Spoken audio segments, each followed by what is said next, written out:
به برنامه خبری رادیو زودی خوش آمدید. شعله گلخوجه هستم که از استودیوی مرکزی شما رو همراهی میکنم. نخست میبینیم که امروز 9 سپتامبر کدام موضوعها را داره.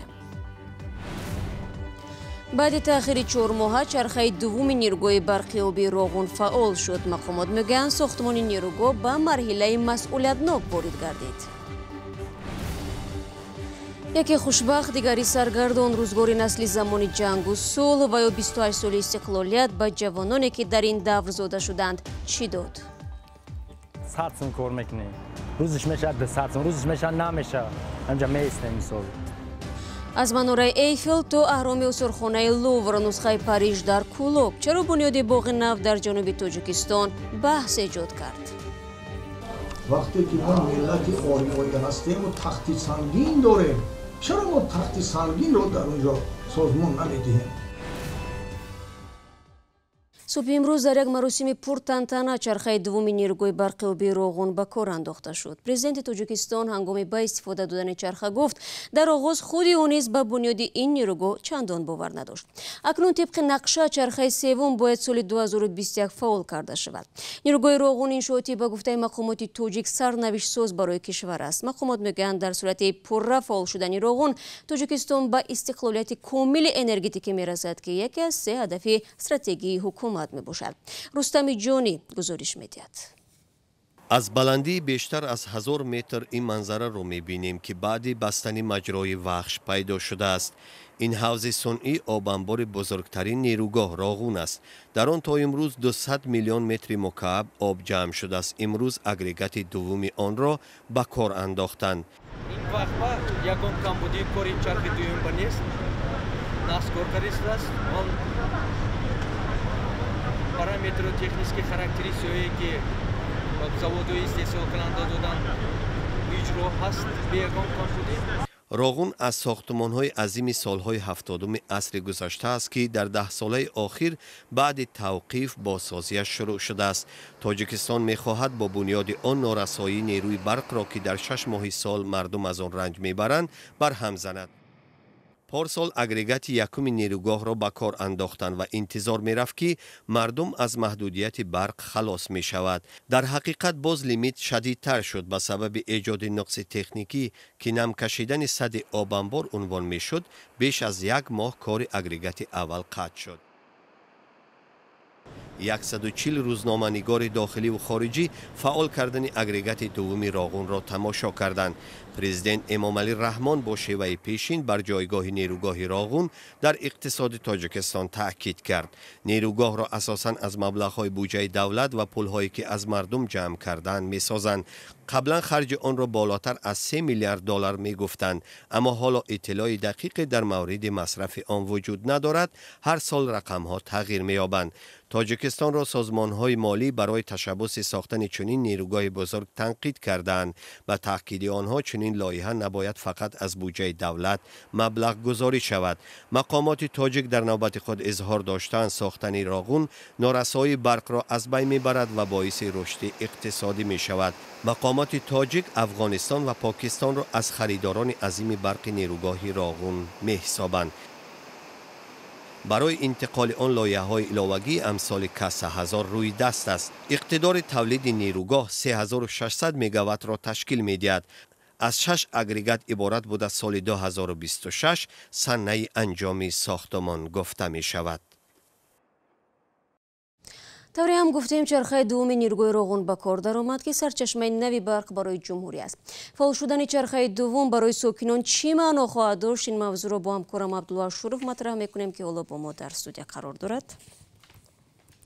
عبدالله سلام. خب انتظار اکثر ساکنان تاجیکستان از به کار شروع کردن این چرخه البته این است که آیا پس از این لیمیت برق در فصل سرما در تاجیکستان خاتمه می‌یابد و یا نه؟ بله شهلا، مهندسانی که در رسمی افتتاح چرخه دوم نیروگاه راغون شرکت داشتند گفتند که با فعال شدن آن نیروی برق کافی در فصل سرما استحصال می شود که برای تامین شبانه روزی ساکنان با برق بسنده است. نورالله شریفزاده رهبر انشاءات های نیروگاه در محل ساختمان گفت 2 چرخه عین زمان برق تولید می کنند. در جواب به اشاره خبرنگاران که سال گذشته نیز چرخه اول پس از چند ماهی کار خاموش کرده شد و در جمهوری دوباره لیمیت برق جاری گردید. این مهندس گفت چرخه های نیروگاه حالا خوب کار میکنند و در آینده چنین مشکل سر نمیزند. اقتدار این چرخه نیروگاه راغون 600 مگاوات است. قریب 2 ساله با ساکنان دهات که 70% از اهالی تاجیکستان در آن زندگی میکنند در فصل سرما از محدودیت برق اذیت میکشند. عبدالله، ساختمان نیروگاه هنوز ادامه دارد و گفته می شود خرج مبلغ‌های هنگفتی را در آینده تقاضا دارد. می شود بگویی که عین زمان ساختمان نیروگاه به کدام مرحله رسیده است؟ شهلا، نیروگاه راغون از 6 چرخه عبارت است. حالا تنها 2 چرخه به کار شروع کرد. این چرخه ها نیز موقتی هستند و موافق نقشه تا سال 2021 برق تولید میکنند و بعدا با چرخه های نو و پر اقتدارتر عوض میشوند. اما با به کار پرداختن این 2 چرخه تاجیکستان بار اول امکان پیدا کرد که نیروی برقی که تولید می شود در داخل و خارج بفروشد و از پولی به دست آمده ساختمان نیروگاه را ادامه بدهد. تاجیکستان تا به حال بیشتر با مبلغ‌های خودی ساختمان نیروگاه راغون را ادامه میداد. با اطلاع وزارت مالیه تاجیکستان سال 2019 حدود 222 میلیون دلار برای این ساختمان جدا کرده است. سال گذشته برای ساختمان راغون 4.7 میلیارد سامانی خرج شد که از آن 3.4 میلیارد سامانی از حساب بودجه و باقی از پول یوروبوندها و یا اوراق قیمت‌بها به دست آمده بود. لیمیت از بین می رود یا نه به هر حال وقت نشان خواهد داد، زیرا سردی ها نیز نزدیک می شوند. تشکر عبدالله برای صحبت. من برنامه رای دوم میدیم. امروز در تاجیکستان جشن استقلالیت را تجلیل میکنم. در زمان 28 سال مستقلیت در این کشور نسل بزرگ شده است که در آینده نزدیک سرنوشت تاجیکستان از آنها وابسته خواهد بود. در جامعه بحث درباره چگونگی نسل نو یا نسل زمان استقلال مختلف است، به مثل سرنوشت خود آنها که یکی جایگاه خود را پیدا کرده و دیگری در کوی غریبی سرگردان. سروینوزی روح‌الله و شهلای عبدالله کوشش کردند تا حد چهره نسل زمان جنگ و صلح را تصویر کنند. از روز استقلال یافتن تاجیکستان 28 سال می‌گذرد. این آوان را تحلیلگران تشکل نسل می‌دانند که با بینش خود فرق می‌کند. ما جوانان وطن دوست در مجموع واژه استقلال به تاکید این قشر بزرگی که 70% تاجیکستان را تشکیل می‌کند تنها آرامی و ثبات در کشور است. کامیل 28 سال دارد و همسال استقلالیت است. او مکتب را تا صنف 9 خوانده و جای با علت بینوایی تحصیل را ادامه نداد. حالا او هر صبحش را در انتظار کارفرما شام می‌کند و استقلالیت را هم به طور خودش می‌فهمد. استقلالیت خیلی آزادی. مثلا جنگ نیست. یا مثال شاوپا میره، مثال یک وای نیست. جنگ. او هر سال شاهد تجلیل با شکوه روز استقلال تاجیکستان می‌شود. بر استقلال مالی یافتن خش می‌اندیشد. مثلا روزش میشود کار میشود 100 سوم کار میکنی. روزش میشود 200 سوم، روزش میشود نمیشه. همینجا میستیم مثال. زمستان در کار نیست. مقصد مشکل رفتن اومدن. کار مقصد یگان وای نیست که کار کنی. او آرزوی داشتن ماشین و منزل شخصی و هم وظیفه خوبی را در نهادهای دولتی ندارد. میگوید مهم این است که شام برای 3 فرزند خردسالش برده نان برد. میخوام جای یک کاری مقصد دائمی داشته باشم که همینجا نبیام دیگه. در چهار یک عصر یک نسل بزرگ می شود و آنهایی که 25 سال پیش تولد شدند مکتب میانه و بعضی ها مکتب عالی را ختم کردند. بعضی ها صاحب کسب و کار شده تا حدی در جامعه مقام هم پیدا کردند. دلارام عالم و خود را جوانی خوششانس می‌داند که محض در همین ایام صاحب معلومات عالی و جای کار شده است. در دوران استقلالیت به وای رسیدم.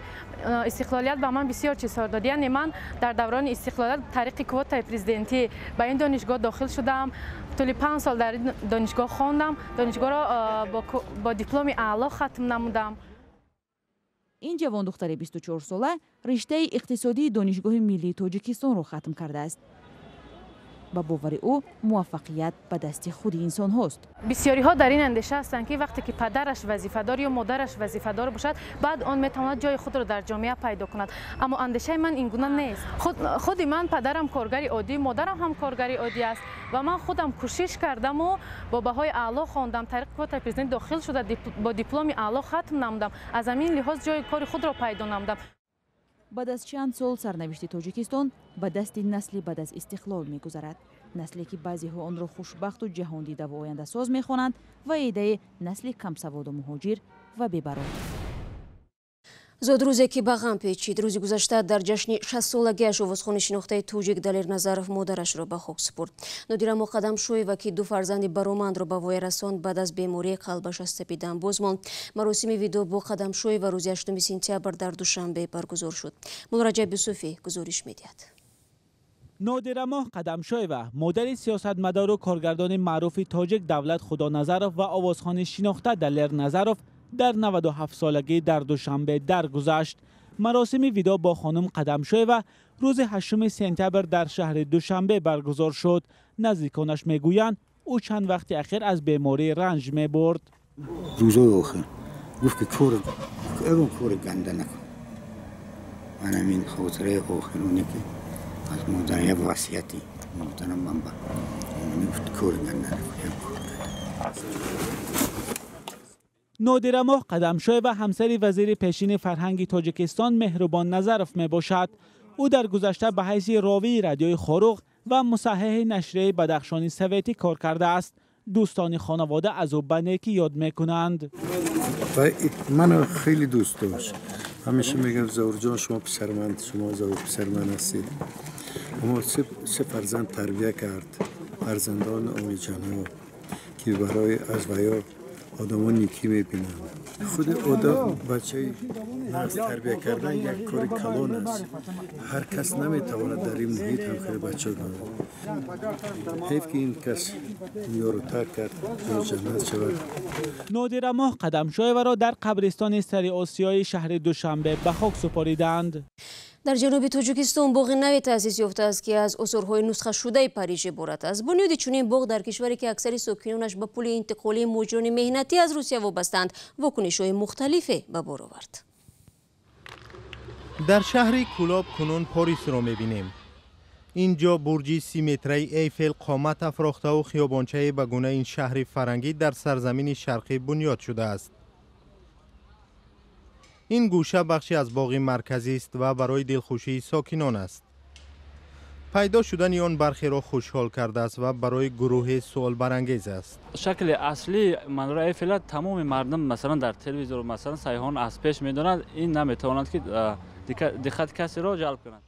منتقدان گوشه پاریژ به این پندارند هر یادگاری که بنیاد می شود باید به تاریخ مردم و این مکان مربوط باشد.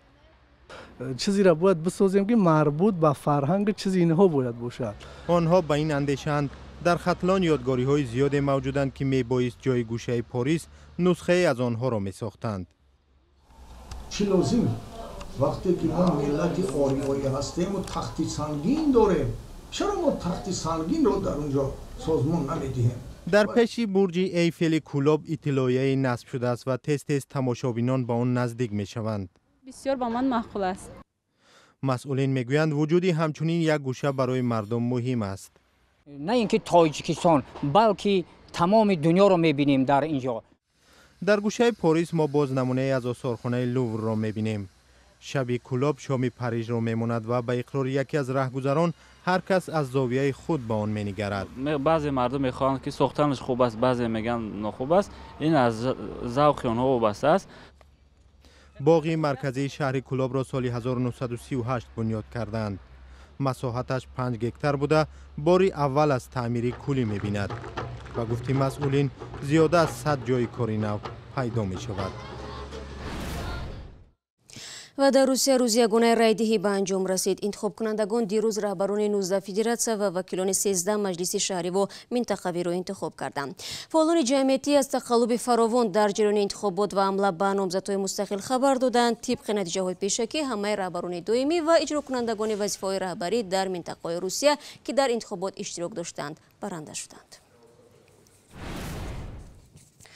15 دقیقه که در اختیار داشتیم به پایان میرسد. برای همراهیتتان سپاسگزاریم. تا 24 ساعت دیگر که نشر نوی برنامه تقدیم می شود از وبسایت رادیو آزادی استفاده کنید. گزارش‌ها و نوارهای جالب در آزادی ویدیو کانال ما در یوتیوب دسترس هستند. صفحه‌های ما در شبکه‌های اجتماعی در خدمت شما بینندگان عزیز قرار دارند. تماشای نوید بامدادی را صبح فردا فراموش نکنید. تا فردا خدا نگهدار.